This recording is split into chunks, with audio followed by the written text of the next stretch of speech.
My 40M wife, 36F, was seen holding hands with another man. My wife, 36F, and I, 40M, have been together 5 years and got married last year. We definitely have our ups and downs, but we're generally happy. On Friday, she went out with people from her work for Christmas drinks and arrived home around midnight absolutely hammered. She just said she'd had a good time and went straight to bed. Yesterday, I got a message on Instagram from an anonymous account claiming to be one of her colleagues saying she'd been flirting all night with one of the guys from the office, 44M, and they'd left together at about 9 to walk to the train station. The colleague had a couple more drinks, then went to the station herself, and says she saw my wife walking hand in hand with the guy through the station at about 10:45. They didn't see her. Last night, I showed her the message and asked her for an explanation. She claimed she was so drunk she doesn't remember anything that happened after about 8 p.m. I asked if she went somewhere with the guy after they left the group, and she checked the location history on her phone, which confirmed that they had gone to a bar near the station for about an hour. They arrived at the station at 10:40. She gave me her phone and insisted I check it, and there were no suspicious messages or anything. As far as I could tell, she doesn't have the guy's number in her phone, and they're not following each other on Instagram or friends on Facebook. I asked if she was flirting with him, and she admitted that she was talking mostly to him all night, but that's just because he's the only person in her office she has anything in common with, and that they're just friends, and it wasn't flirting.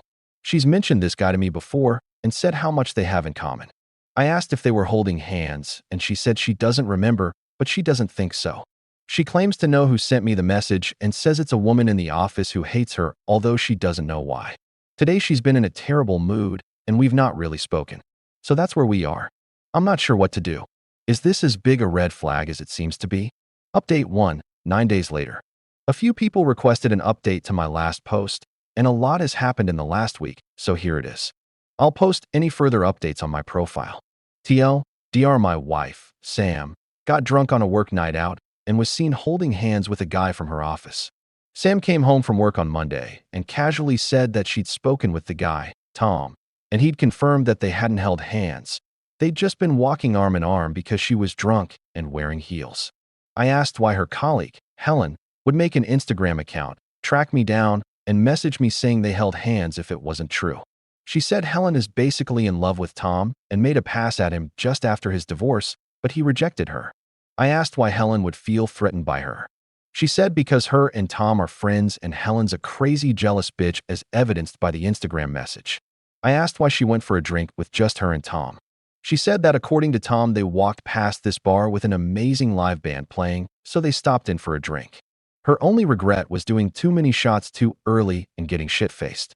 The next day, she went shopping after work and came home with a new dress. I asked what the occasion was, and she said her work Christmas party. Last week, she just drank with people from her office. The company Christmas party is on Friday. Apparently, she'd mentioned this. I hardly slept that night. The next day, I decided to reply to the Instagram message to get some more info. I asked, do you think anything's going on with them? Helen, I assume, quickly replied with a long message saying that they flirt at work and everyone's noticed. Apparently, Sam was going to be let go, but Tom put in a good word, so she kept her job. Tom protects her in the office and will constantly defend her. She also said that Sam bitches about me to the whole office, and it's clear we don't have a happy marriage. I asked if she was going to the Christmas party, and she said she was. She said she'd update me if anything happened. Sam finished work early on Friday, so she had time to get ready. She looked amazing, and I really didn't want her to go, but I felt like I couldn't say anything. I got an Instagram message about midnight saying that Sam and Tom hadn't interacted at the party, but that people from the office had decided to leave and go to a different bar. They all left just before 11 and were at the new bar by 10 past. Sam and Tom turned up just before midnight. Sam arrived home about 2 a.m. not quite as drunk as last time and went straight to sleep.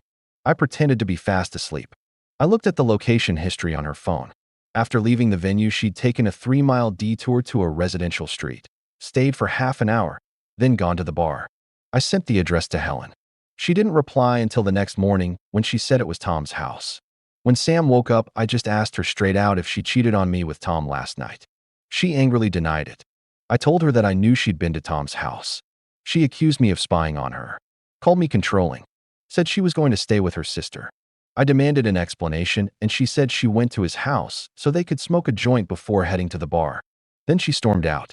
She wouldn't reply to my messages or answer my calls all day Sunday. I called her sister, who said she hadn't seen her, but she texted me later that she'd spoken to Sam and she was okay. Sam came home yesterday morning. I asked where she'd been, and she just said she couldn't do this anymore and wanted a divorce. She went to start packing some clothes while I tried to get her to talk to me. I asked if she was leaving me for Tom. She once again denied anything inappropriate had happened between them, but said my jealousy was the final straw. It's clear I don't trust her. I'm controlling. I take her for granted. She's deeply unhappy and has been for a while. So she's gone. It looks like I'll be spending my first Christmas alone. I have no idea if she was telling the truth or if it was an affair. Weirdly, I'm not feeling too bad today, so maybe this is for the best. Not so. Final update, 20 days after last update. Once she was gone, Sam blocked me on all her social media and refused to return my messages or answer my calls. I ended up traveling to the other side of the country to spend Christmas with my parents. On Christmas Eve, Sam came home and took more of her stuff. I watched her on our security cameras. I tried phoning her, but she ignored my calls. Christmas wasn't great, and my parents were both shocked and in denial about what had happened. They had no idea we were having issues and insisted Sam would come to her senses and come home. Eventually, I just said she'd met someone else. I returned home on the 27th. I'd been getting sporadic updates from Sam's sister, just letting me know she's all right, but without any details. Before all this happened, we'd made plans to spend New Year's Eve at Sam's favorite bar in the city. I went on my own, but she didn't show up. On Tuesday night, I received an Instagram message from Helen saying that Sam and Tom had arrived at work together in Tom's car. I didn't bother replying. On Wednesday night, she sent another message saying Sam was poisoning the office against her and that Tom was pushing upper management to transfer her to another office or get rid of her. She begged me to do something. I texted Sam and said we needed to talk, but she didn't reply. So the next day I called her work switchboard, gave a fake name, and got put through. I could tell she wasn't happy to hear my voice, but she agreed to meet up after work at a local pub and talk. I got there early, and she arrived 25 minutes late. She apologized for ignoring my calls and said she still cares about me and wants to end things on good terms. I said just tell me the truth. She promised that she wasn't having an affair with Tom and they were just friends. She admitted that they talk a lot in the office, but insisted it wasn't an emotional affair. She understands why I was suspicious after the Instagram message, but said I should have accepted her denial and trusted her. She has a lot of male friends, but she felt like she couldn't hang out with them because I'd get jealous. I pointed out that I've never told her not to hang out with anyone, but she said I'd be in a mood whenever she'd hang out with a guy friend. She feels like we only got married to try and fix a relationship that was already broken. Our conversations have devolved into small talk, and we've drifted apart. I said I'd heard that she and Tom arrived at work together. Sam said she went to Tom's after I accused her of cheating and knew it was over between us. They spent the weekend together and agreed that they'd make a better couple than we did. She needed me to know that nothing happened between them until after she told me she wanted a divorce. And now they are together. And she wanted me to hear it from her before I saw it on social media. Tom was waiting outside for her in the car. All I could do was stand up and walk out. Sam texted me saying she knew I was upset, but not to do anything stupid. I blocked her number. I'm not gonna lie, it was a rough night. The next day I was just numb. Didn't really do much. Over the weekend I dug out our marriage certificate so I can start divorce proceedings. I've no idea what to say to Helen, so I haven't replied. I think the plan now is to try and find a new job closer to my hometown. I moved across the country to live with Sam, and I've never really felt settled here. I also don't want to run into her and Tom around town. Luckily we rent. This will probably be my last update unless something miraculous happens, so thanks for reading. What are the potential consequences of IVF fraud? 4 months after last update. My soon-to-be ex-wife is pregnant and has suggested to her friend that it's mine. The only way this is possible is if she's had our final frozen embryo implanted without my permission. If that's what she's done, then either the IVF clinic hasn't asked for my sign-off, or she's somehow convinced them that I've granted permission. When I left our shared house in January, I couldn't find my passport, so it's likely she has it. I'm waiting for a call back from the clinic, but I'm freaking out and want to get an idea of the potential consequences. Could she get sent to prison? What will happen to the clinic? What happens when the baby arrives considering the circumstances? We're in England. Thanks. Edit. I've finally spoken to the clinic manager, and it seems this is all down to my own stupidity. When our last embryo didn't take, We signed all the paperwork a few weeks later to do the final transfer. My wife then developed some hormonal issues, so we paused the process until she could get it sorted out. Then, for various reasons, we decided not to proceed with the transfer, which she told the clinic. Apparently, they just paused the process for up to 3 years in order to protect our deposit, and the consent forms remain valid. My wife had the transfer 6 weeks ago. I'm 41M, about to move back in with my pregnant ex-wife, 37F. How can we make this work? Over 4 months after last update. My ex-wife is pregnant with our first child due on Christmas Eve. There's more detail in my profile, but essentially we broke up last Christmas and I moved back in with my parents 200 plus miles away. She started a relationship with a coworker which caused so much drama at her work that in February she reached a mutual agreement that she would immediately resign in exchange for 6 months' salary. The relationship ended and she used the settlement money to restart the IVF process we'd paused years earlier. When I found out she was pregnant, I contacted the IVF clinic who explained that the contracts we'd signed at the start of the process were still valid and they hadn't done anything wrong. I disagreed, and thanks to the advice/recommendations of our /Legal Advice UK, I hired solicitors specializing in clinical negligence and contract law. They managed to negotiate a settlement with the clinic in lieu of legal action, and my ex and I ended up with about £80,000 each after fees. Plus, the clinic updated their processes to require consent be reconfirmed by both parties before any embryo transfer takes place.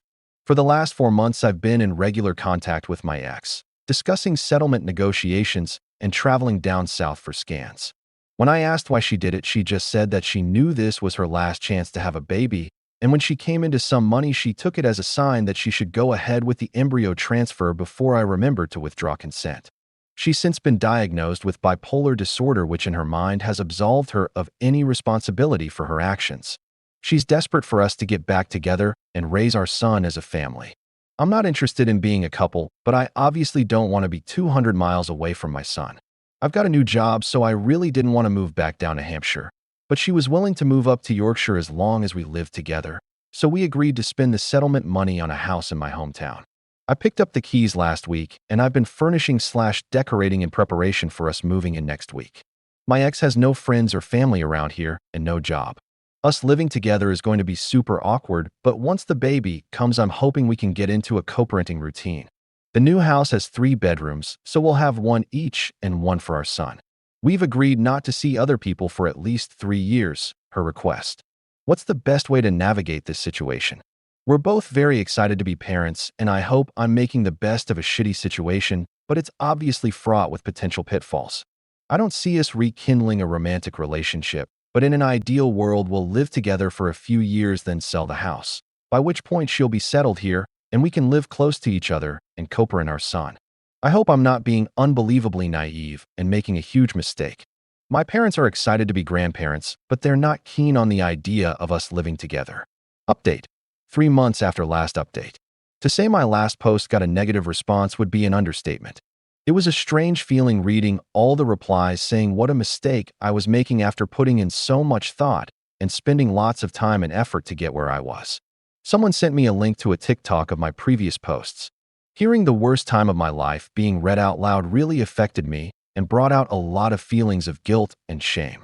It made me realize that I hadn't even begun to process what happened last Christmas or why, and I contacted a therapist the next day. Sam moved in the day before my first appointment. It was awkward, but she was busy organizing her new room, so I just left her to it. That night we ordered pizza and watched a movie. It was nice. I met the therapist the next day and explained the situation. He thought the whole thing was a bad idea, but as we were now living together, he agreed to help us navigate things as smoothly as possible. He thought couples therapy would be the best option.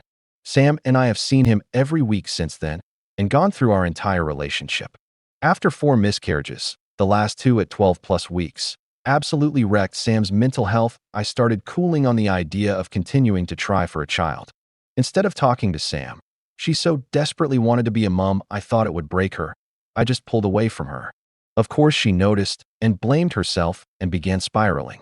Couple this with undiagnosed bipolar disorder and the hormone issues which resulted from the IVF, and it was a recipe for disaster. Sam thought, possibly correctly, that I wanted out of the relationship but was too cowardly to come out and say it. so I just checked out and waited for her to get sick of me. The whole Tom situation was the straw that broke the camel's back, and she gave up fighting for our marriage and let me get out guilt-free. In therapy, I've learned to accept my responsibility for the breakup of our marriage. I wasn't a good husband towards the end, and it's a miracle Sam stuck around as long as she did. The time apart made me realize how much I still love her. We've agreed to try and embrace what's happened and be thankful it brought us to where we are now. Hopefully, we've both learned lessons that will make our relationship stronger. I know I have. So we're now back living as a couple. I canceled the divorce, which was taking ages as Sam refused to engage with it. Our son was born on December 11th, 2 weeks earlier than expected, and he's absolutely perfect. I'm holding him as I write this. I know a lot of people who read my previous posts will be disappointed with how I've handled this, but at the end of the day, we've only got one chance at life, and I honestly can't think of a better way to spend mine. Thanks for all your advice over the past year, and Merry Christmas. Can I take my son out of the country without his mother's express permission? England, 5 months after last update. My wife gave birth to our son in December. She suffers from untreated bipolar disorder, and after Christmas, she developed severe PPD. We agreed that she'd go and stay with her mom for a week as she was spiraling and needed a break. She never came back, and we're no longer in direct contact. Our last conversation was over a month ago, and it didn't go well. She apparently has no interest in being in our son's life or even getting updates on him. As far as I know, she's still living with her mom 200 plus miles away. I've been offered a secondment at my company's Swedish office covering maternity leave for a year.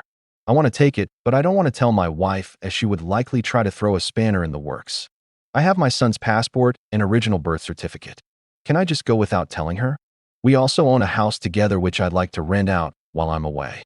If she turns up out of the blue and finds someone else living here, could she do anything? There's no mortgage and all the bills are in my name, but she's on the deeds. To be clear, if she ever decides to unblock me and wants to see our son, then of course we'd come back. I'm not looking to take him away from her forever, but I think this would be good for us. New update, 1 year after last update. It's been almost 2 years since my original post, written in a panic after I received an anonymous Instagram message saying my wife had been seen holding hands with another man. It's been a crazy couple of years which I've documented on this random Reddit profile, mainly due to the lack of people in my real life to discuss this with. This will be my last post on this account.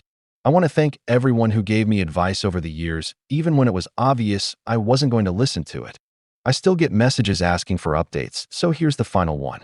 There's no point going into all the gory details, but needless to say, most of you were right that Sam and I getting back together would be a disaster. We had a good couple of months with a new baby and a new house, but things started going downhill fast in the new year, and Sam's mental health fell off a cliff once I went back to work. She ended up staying with her mom for a week and never came back. We had a big argument on FaceTime, and then she stopped all contact and blocked me everywhere. Luckily, my parents are retired and stepped in to watch the baby while I was at work. I soon started working from home, which helped. A few months after Sam left, my boss asked if I'd be interested in a secondment to our company's Swedish office to cover maternity leave for a year. As Sam was refusing to speak to me, I was just going to accept the job and move to Sweden without telling her. Thankfully, Reddit gave me a lot of good advice about what a bad idea that would be. I reached out to Sam's uncle on Facebook, and he gave me her mom's number. She was pleased to hear from me and filled me in on just how bad Sam's mental health had become, culminating in a manic episode that led to her spending 2 weeks at an inpatient facility. I explained my side of the story, and a few weeks later she'd managed to convince Sam to meet with me, so I drove down with our son. It was the first time Sam had seen either of us in about 4 months, and for the first time since we got together, I didn't feel any love for her. I didn't feel anything except resentment, not even pity, and she was acting as pitiful as possible. Her refusal to interact with our son made my blood boil. But I put all that to one side, and we finally had a conversation. I won't go into too much detail, but Sam is now on medication, which is making a big difference. She doesn't feel ready to be a mother and doesn't know if she ever will. Her behavior over the past few years has been down to her mental health. She feels like she needs to travel in order to fully recover. We agreed that I'd take primary custody of our son and move to Sweden with him for at least a year. Sam would sign over her half of the house for £25,000 and no child support payments. We'd proceed with the divorce. I'd set aside an hour each week for Sam to FaceTime our son. As soon as I got back home, I hired a solicitor to get the ball rolling on all the paperwork. Sam signed the child arrangements order, making me the resident parent, and signed over her half of the house. My parents lent me £25,000. I put the house up for rent and took the job in Sweden. My son and I moved to Gothenburg over a month ago. So far, I'm absolutely loving it. Everyone in the office is nice. On weekends, we jump on a tram and explore the city. Gothenburg is beautiful and clean and peaceful with lots of culture and events for babies. My parents were happy to have a month in Sweden looking after the baby and decorating the apartment while I was in the office. My son turns 1 just before Christmas, and when I go back to work in January, he'll be old enough for preschool. I'm working from home for the rest of the year. Sam's currently backpacking in Indonesia. We FaceTime occasionally. Not every week, but apparently the signal over there can be spotty. When Sam's not available, we FaceTime with her mom. Reading my previous posts today makes me cringe. They were written in a deep depression that I wasn't even aware of until I was on the other side of it. Sam was my first real relationship. Before we met, my life was miserable. After we got together, my life was perfect for a while. Or at least so much better it seemed perfect. I didn't want to and wasn't expecting to break up. I assumed my only 2 options were being with Sam or going back to my terrible single life. And when we first broke up and I moved back in with my parents, it seemed like I was right. I kind of forgot about the bad times and just remembered that perfect first year when we were a new couple. I was miserable and desperately wanted her back. Then suddenly she was back and pregnant with my baby. Even after the whole Tom thing, I thought this was a chance to reset our relationship, start fresh, and be happy again. I can now see that I put her on a pedestal throughout our relationship. We were one of those couples who never argued, as I just let her walk all over me and go along with whatever she wanted. I don't have any real-life friends and was always terrified of losing her. Ironically, this walking on eggshells was a big part of why our marriage collapsed in the first place. I let her get away with murder out of fear of being alone. I'm seeing a new therapist and working through the damage these last few years have done. I feel a lot of guilt and regret, but then I look at my son and feel guilty for being regretful. It's a mess, but there's light at the end of the tunnel. I've started taking Swedish lessons, and I'm going to sign up for ice hockey in the new year. I played roller hockey in my youth, to hopefully make some friends. The woman whose maternity leave I'm covering might not be coming back, so it's possible I'll be able to stay here more than a year, maybe permanently. I want to thank everyone who gave me advice over the years, and all the people who called me a doormat or an idiot or hopelessly naive. You were right. Reading back through the thousands of comments over the last few months has actually helped me move forward, so thank you.